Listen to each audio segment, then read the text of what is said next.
sa aking bawat padala. Sa iRemit lang may tiwala. Sa iRemit ay sigurado ka. Aabot ang pagmamahal mo sa kanila. Kaya't mag-iRemit, iRemit. May ngiti sa bawat padala. iRemit, iRemit, mag-iRemit.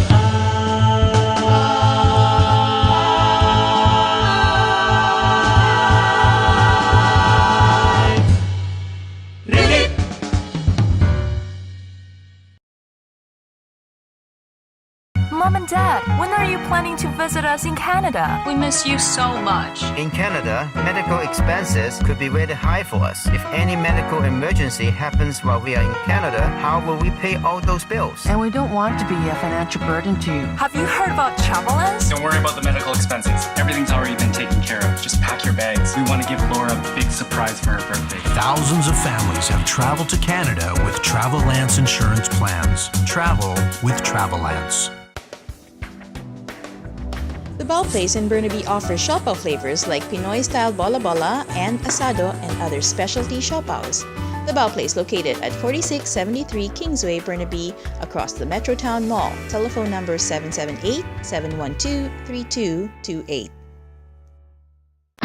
Dollar Smart 99 cents App Store, located at 4811 Diesel Beach Way in Richmond. Telephone number 604-207-0072. Philippine News Canada is brought to you by Rayford Media Group.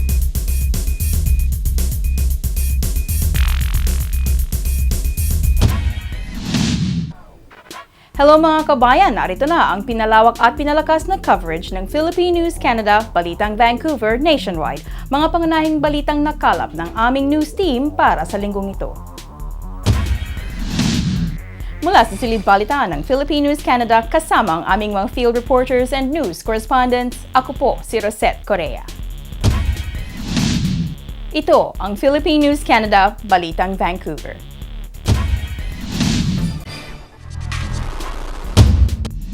Narito na ang mga pangunahing balita para sa linggong ito. $23 million para sa Surrey crime fighting inilabas ng BC government. Pagtaas ng rental sa Vancouver, nalaman ang sanhi. MLA Ralston kinwestiyon si Minister Morris sa gang violence. Rally para sa $15 minimum wage na ganap sa Surrey. Makakatanggap ng $23 million na budget ang Surrey upang malabanan ang krimen at gang violence doon. Ito ang pinangako ni Premier Christy Clark nang umabot na sa 32 ang dami ng gun shooting sa lungsod sa loob ng 4 na buwan lamang. Alamin natin ang detalye ng report na ito mula sa Surrey. Ang anunsyo para sa Expanded Gangs and Gang Strategy ay ginawa ni Clark noong isang linggo habang siya ay napapaligiran ng BC Mounties. Sinabi ni Clark na hindi na raw nakakaramdam ng security ang mga mamamayan at hindi raw katanggap-tanggap ang ganitong sitwasyon sa kanyang probinsya.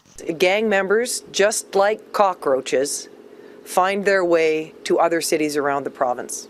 Dagdag ni Clark na ikakalat ng BC government ang budget sa Surrey at sa ilan pang BC communities na nakararanas ng karahasan sa loob ng 3 taon. Sa ilalim ng plano, 2 bagong 10-person Combined Forces Special Enforcement Unit teams ang bubuin at estimated na mula $3.5 million ngayong taong ito hanggang $6 million sa loob ng 2 taon ang gagastusin.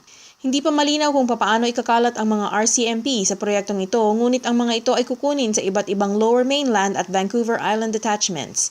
Kasama rin sa plano ang 3-pillar guns and gang strategy kung saan nakalaan ng ilang members of Crown Council na pabilisin ang pag-prosecute sa mga gangs at drug groups. Isang Office of Crime Reduction and Gang Outreach ang bubuksan din upang tugunan ang pangangailangan ng mga community outreach at maghanap ng legislative solution sa problemang ito. Magbibigay din ang Crime Stoppers ng cash incentive sa mga tip na makakapagdala ng mga gang sa kulungan.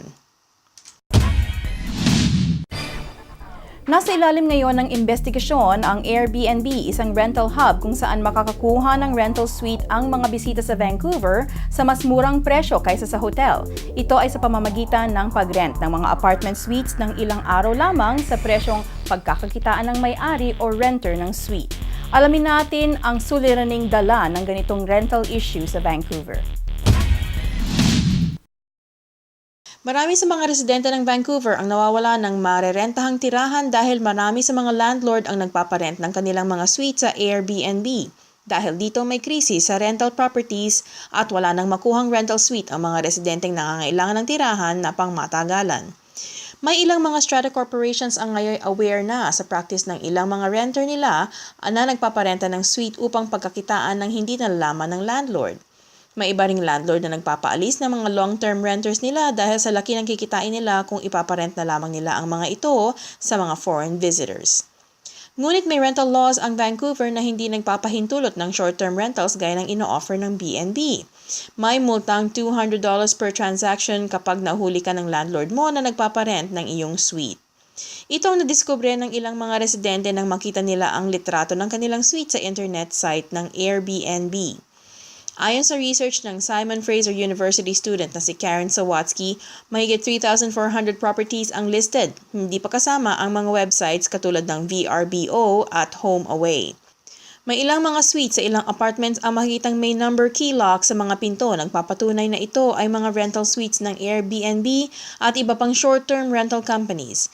Ilan sa mga ito ay binibili o binabuyout ng ilang mga investors na siya namang ikinabahala ng mga residente sa mga nasabing apartment. Isa rin sa mga concerns ay ang security ng mga neighborhoods dahil hindi na sigurado kung sino ang mga lehitimong residente at kung sino ang bumibisita lamang. Ang mga MLA ng Surrey ay nababahala sa dumaraming insidente ng barilan sa lungsod. Si MLA Ralston ng Surrey Wally Riding ang isa sa pinaka-vocal na MLA sa Parliament na nag-question kay Minister Mike Morris sa question portion. Nakapanayam namin si MLA Ralston noong isang linggo upang alamin sa kanya ang mga hakbang na ginagawa nila upang ma-address ang problemang ito sa Surrey. Just recently, Premier Christy Clark announced that she would be putting in $23 million budget for to end the gun violence. Do you know anything about this? Yes, there's been a very long and determined campaign by myself and my fellow MLAs, Harry Baines and Sue Hamill, to raise these issues in the legislature and in the public, because people in Surrey are scared. They're afraid for their safety. And if society can't guarantee safety on the streets, then really we're not really providing the absolute basics of civilization. So we've raised that concern, and the government has been slow to respond. In 2014, they cut back by 1.8 million the money for what's called the Coordinated Forces Special Enforcement Unit, which is the anti-gang task force run by the RCMP. Today they put some money back, which is finally, and it'll take a while for that to get on the ground. But there is a bigger question beyond more money for enforcement. What we've raised consistently since the tragic murder of Julie Pascal in December 2013, beginning in 2014, we've raised what we call Surrey Accord, a program to look at not only crime, but the causes of crime and how you prevent that in the long run. And there are some very smart and innovative people who've thought about prevention of crime. And in fact, one of them is a Liberal MLA who has provided a report to the government, which the government has ignored so far. So we've advocated that the public be engaged, that there be more programs for youth, that part of what's driving gang violence is drug addiction and drug sales, that needs to be looked at. What are the causes of drug addiction, and what are the treatment for those who do fall into that? And also, what are the future plans, or how do you help young, somewhat aimless, rootless young men who are lured into the gang life? How do you persuade them and offer them other alternatives for a better and more productive and happy life? How has it changed the shape of the city that we know as Surrey? Well, I wouldn't purport to be an expert on drug trafficking, but I think some of the same elements are there in every case. People at the bottom, that is the people that sell their drugs directly at the so-called retail level, that is the smallest amount of drugs for cash on the street, are the people who are most at risk to prosecution and to injury or death if there's a retaliation between gangs. The people that make the big money are never expose themselves in that way, or at the top of the value chain, and stay out of sight and simply reap the profits. And that's the, I think, the sad reality that many of the young men who get involved, who think it's maybe cool or glamorous, it's not. You depart, get out of the gang life either one of two ways: into prison for a long time, or with into a coffin, and your family is grieving at your funeral. So it hasn't changed in the basics that much. So it really is the same nasty business that ruins lives that it's always been. Nagkaroon ng Pag-ibig Forum upang mabigyan ng pagkakataon ang mga OFWs at mga Filipino-Canadians na makapag-remit ng pag-ibig contributions nila. Panoorin natin ang panayam kay Beth Flores, ang Pag-ibig Representative for Canada. Ako pong pinagmamalaking ipakilala ang Presidente at Chief Executive Officer ng Pag-ibig Fund, si Attorney Merlin Marie Delgado.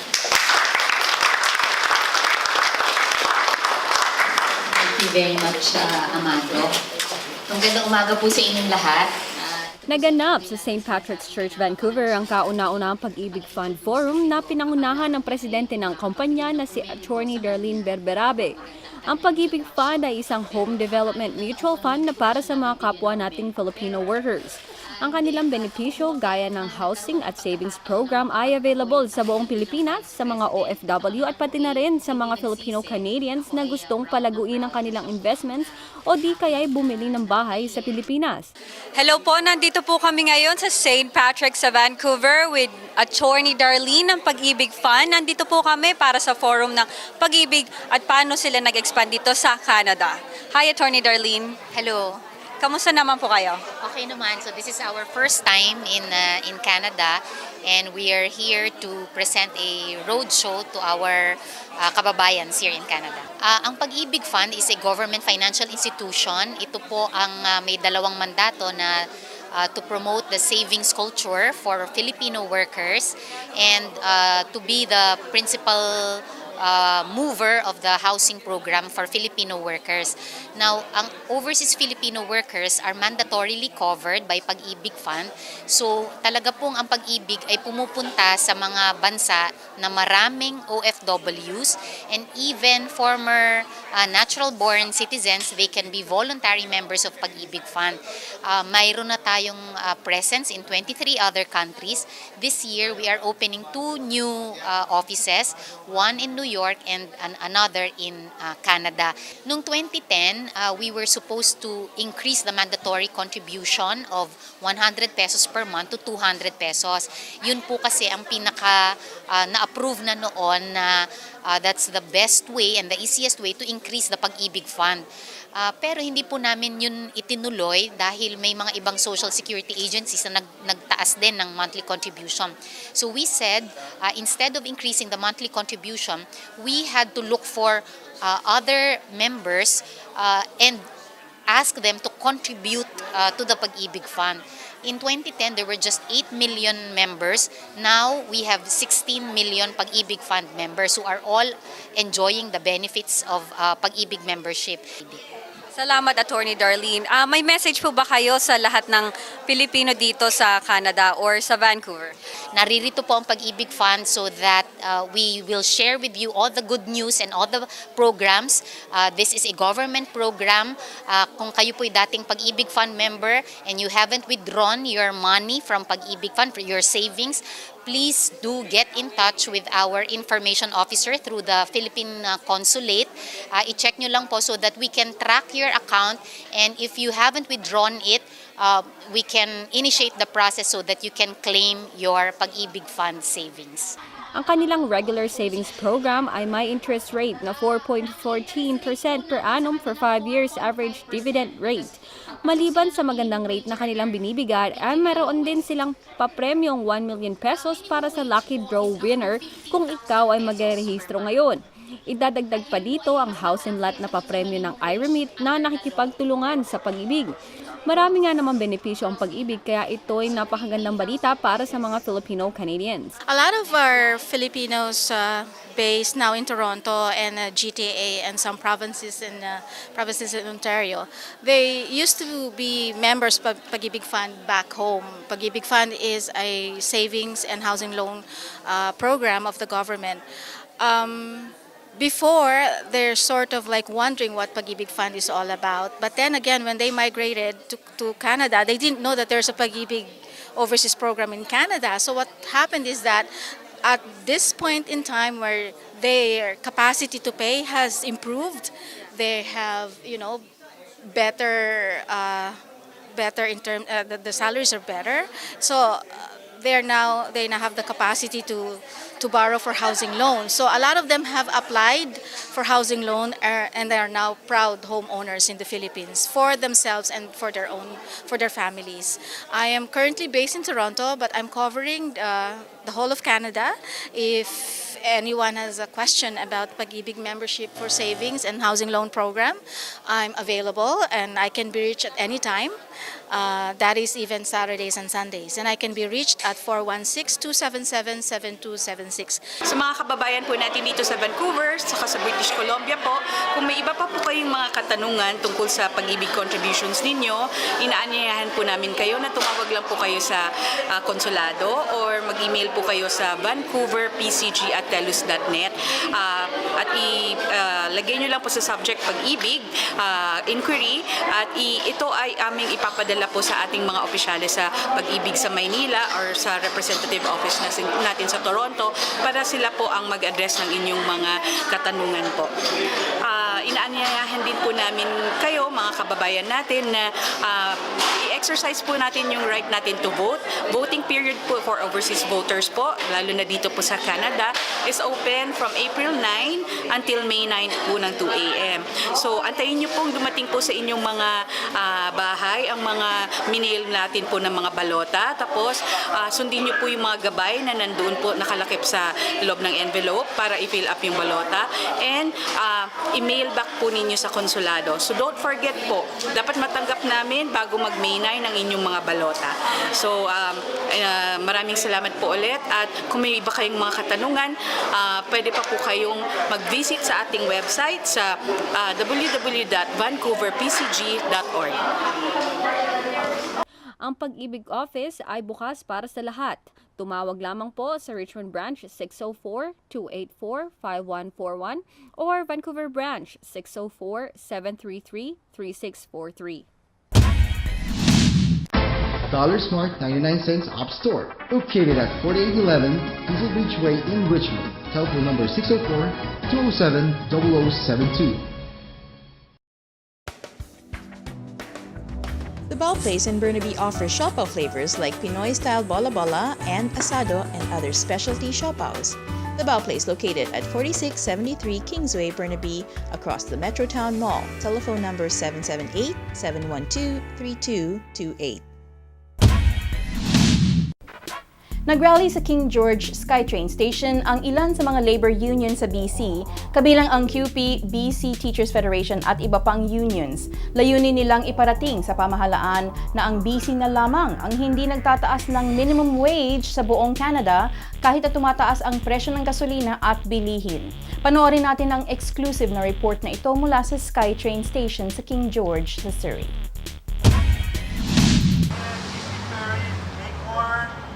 ATU, so I know there's a couple other unions as well for coming out tonight.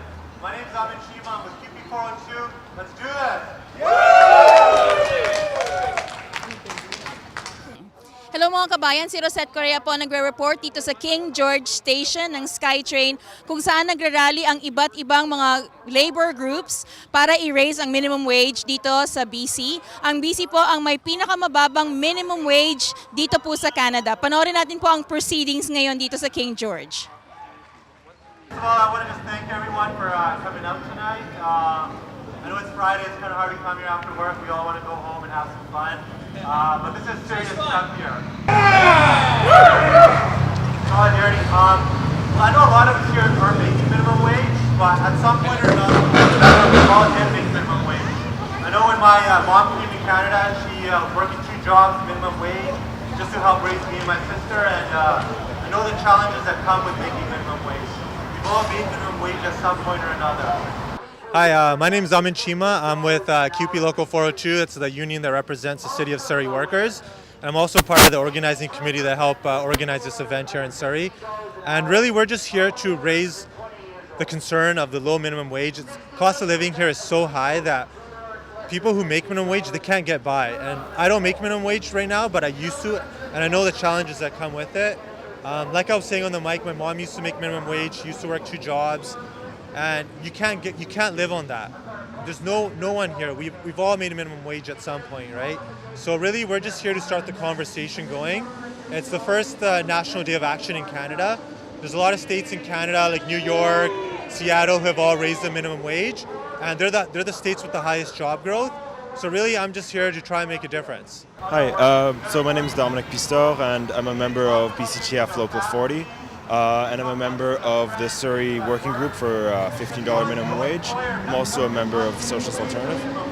And why are you here today, Dominic? I'm here today because I feel that it's really important that BC has a higher minimum wage.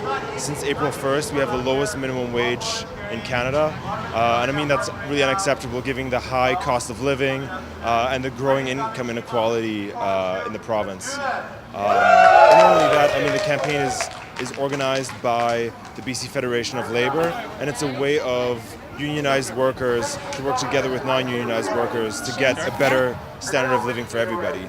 And that's what the union movement should always be about, and that's what we're doing. And what are the hopes of the union for all of the campaigns that you're doing all over the cities? Well, the hope right now is that, I mean, we're doing a petition drive. We're trying to get hundreds of thousands of signatures. We already have gathered over 100,000 signatures, and we hope to take those signatures to the legislature, put pressure on the BC Liberals, put pressure on the BC NDP. Neither of those parties has endorsed this call yet, and it's so important here in this province. Marami sa mga personal tax credits na inilagay ng Conservative government ay inalis ng Liberal government sa federal budget ng taong ito. Binigyang halaga ng mga liberal ang larger benefit programs kaysa sa mga ito. Alamin natin kung paano maapektuhan ang ordinaryong Canadian citizen sa budget ng Liberal government. Ang Children's Fitness Tax Credit and Children's Arts Tax Credit ay aalisin na, pati na rin ang income splitting for parents. Ang mga post-secondary students ay makakaranas din ng pagbabago dahil aalisin na ang tax credits for textbooks at wala na rin ang education tax credit by 2017. Ito ay papalitan ng 50% increase sa Canada Student Grants Program. Bibigyan din ng mas mahabang panahon ang pagbayad ng student loans ang mga estudyante sa kolehiyo. Nais alisin ng Liberal government ang kahit maliit na bahid ng budget na inilagay ng Harper government na nakakasama at nakakabuti sa ilang mga bagay. Focus ng mga liberal na sampahan ng mas malaking taxes ang mga higher income groups at bawasan ang lower to middle income groups. Ngunit kung susuriin ng husto, hindi rin gaanong maapektuhan ang mga mayayaman sa mga pagbabagong ito. Ang mga seniors naman ay makakakita ng increase in guaranteed income supplement payments hanggang $947 taon-taon mula July 2016. Ito ay magandang balita sa mga low-income seniors na nangangailangan ng tulong.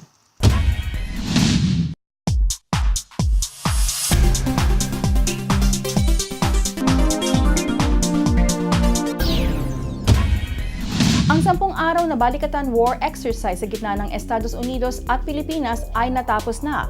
Ang buong ehersisyo ay nagkakahalaga ng $15 million. Ngunit ayon sa parehong bansa, ito'y sulit upang mapangalagaan ang seguridad ng mga nakapalibot na bansa sa Asia. Panoorin natin ang seremonya mula sa Pilipinas. Ang serye balikatan ay isang taunang kaganapan na naglalayang magpabuti ng Republika ng Pilipinas at Estados Unidos na magsamang magplano, lumaban sa kahandaan at interoperability habang pinahuhusay ang relasyon ng seguridad at upang suportahan ang Pilipinas laban sa panlabas na pansalakay. Ang balikatan ay sinasagawa upang matugunan ang Philippines-US Mutual Defense Treaty at upang matupad ang pagsasanay at mga kinakailangang pagiging handa. Ito ay pansamantala lamang dahil hindi pinapayagan ng Philippine Constitution ang pangmatagalang pagbisita ng dayuhang militar sa Pilipinas. Ang huling base militar ng Estados Unidos sa Subic at Clark ay sinarado sa unang bahagi ng 1990.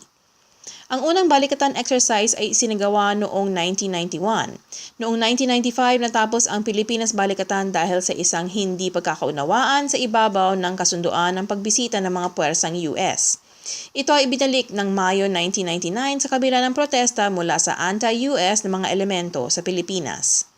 Noong 2001, binalak ng US na gamitin ang Balikatan 2002 exercise bilang isang springboard para sa pinalawak na counter-terrorism operative sa pamamagitan ng pakikipagtulungan sa Pilipinas.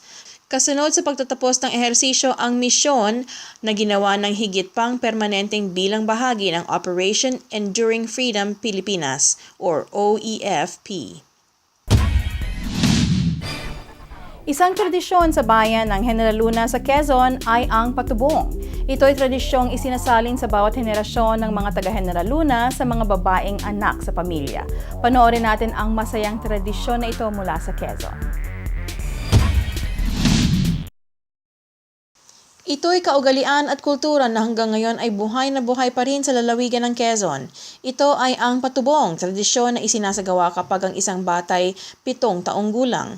Ito ay para sa proteksyon at ligtasan ng bata. Di lang yan ang makita at magagawa sa General Luna, Quezon. Marami ring ibang atraksyon at kakanin para sa gustong makakita ng ganda ng sariling bansa. Ayon sa tradisyon ng isang babaeng magdiriwang ng kanyang ika-7 kaarawan ang ipapatubong upang ito'y makaiwas sa sakit at maging malusog siya sa panghabang buhay. Dahil sa lapit nito sa Marinduque, marami sa tradisyon ang naibahagi nito sa General Luna at isa na rito ang patubong. Nagsisimula ang seremonya sa isang dasal at pagkatapos nito ay susundin ang batang babae at ihahatid ito sa kanilang bahay kung saan ito'y kokoronahan at aalalayan ng bulaklak.